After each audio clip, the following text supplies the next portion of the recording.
यवतमाळ नगर परिषद निवडणुकीदरम्यान एक गंभीर आणि संवेदनशील मुद्दा समोर आला आहे। भाजप शिंदे गटाची शिवसेना आणि काँग्रेसकडून मतदानाचे छायाचित्र असलेल्या वोटर स्लिपमध्ये वितरित केल्या जात असल्याचा आरोप होत आहे। या प्रकारामुळे मतदारांच्या वैयक्तिक माहितीच्या सुरक्षेचा प्रश्न उपस्थित झाला असून शिवसेना उभाटा गटाने याला थेट आक्षेप घेतला आहे। नेमकं काय आहे प्रकरण पाहूया सविस्तर रिपोर्टमध्ये।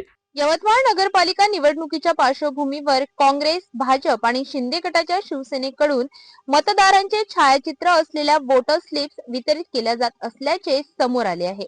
या स्लिप्सवर केवळ मतदारांची माहितीच नाही तर संबंधित उमेदवारांचे प्रचार छायाचित्र देखील छापलेले असल्याचा आरोप आहे। शिवसेना उभाटा गटाने या प्रकारावर तीव्र नाराजी व्यक्त करत हा प्रकार डिजिटल वैयक्तिक डेटा संरक्षण कायद्याचे उल्लंघन करत असल्याचे म्हटले आहे।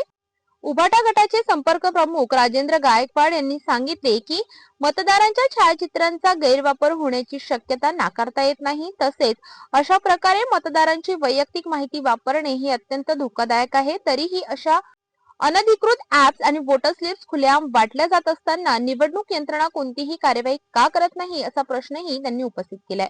या संपूर्ण प्रकाराबाबत निवडणूक निर्णय अधिकारी यांच्याकडे औपचारिक तक्रार केली जाणार असल्याचे उभाटा गटाकडून स्पष्ट करण्यात आले आहे।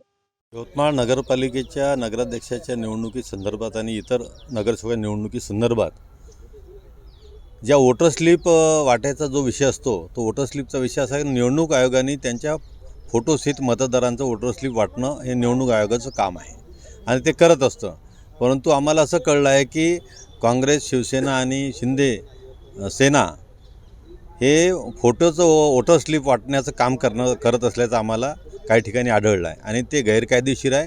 याची रीतसर तक्रार आम्ही इथल्या निवडणूक निर्णय अधिकाऱ्याकडे करणार आहे। कोण्या पक्षाकडनं वाटप? भारतीय जनता पार्टीतर्फे वाटप होत असल्याचं आम्हाला आढळलं आणि नंतर आम्हाला माहिती घेतली असता आम्हाला इतर काँग्रेस आणि शिंदे सेनासुद्धा अशा प्रकारचं वाटप करत असल्याचं दिसत आहे।